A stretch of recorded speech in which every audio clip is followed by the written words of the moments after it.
Salut à toi, bienvenue sur HTA avec ton anglais, la chaîne pour que toi, lycéen, étudiant ou jeune diplômé, tu puisses rattraper le temps perdu en anglais.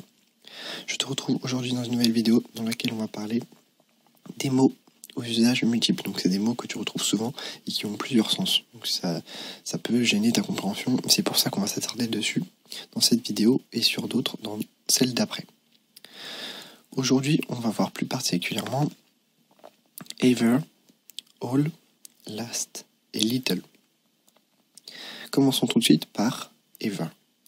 Ever, quand il y a un pronom, signifie l'un ou l'autre. Do either of you smoke? Est-ce que l'un de vous deux fume? C'est l'un ou l'autre de vous.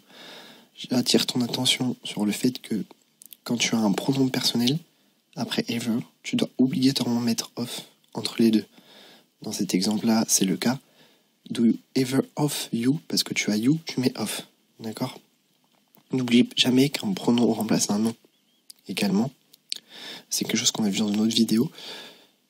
C'est quelque chose à garder en tête pour bien comprendre la phrase.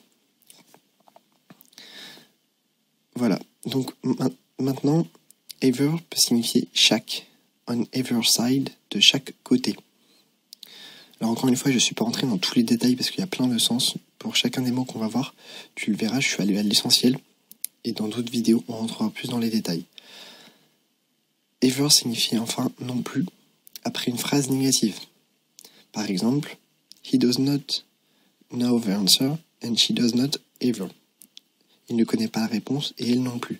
Pour traduire ce non plus, quand la phrase principale est négative, on va mettre ever. Il faut bien comprendre que c'est not ever en fait qui signifie non plus. Et not renvoie à la négation. Donc je dois bien avoir une phrase négative. Ensuite, on passe à all, qui signifie tout. Alors, ça peut être un adjectif. Alors, je t'ai mis des exemples connus. All day, all the time, toute la journée, tout le temps. Ça peut vouloir dire un pronom. All of us went, nous y sommes tous allés. Ou that's all, c'est tout. Et enfin, all peut être utilisé comme adverbe. All the more as, d'autant plus que. This is all the more important as, c'est d'autant plus important que. Donc là, je t'ai mis une structure importante à connaître. All the more as, d'autant plus que. Ça peut t'aider dans les rédactions, dans les devoirs écrits notamment, de connaître ça. Ensuite, on passe à last, qui est connu, qui signifie dernier quand il est utilisé comme adjectif. The last 3 pages of the chapter, les 3 dernières pages du chapitre.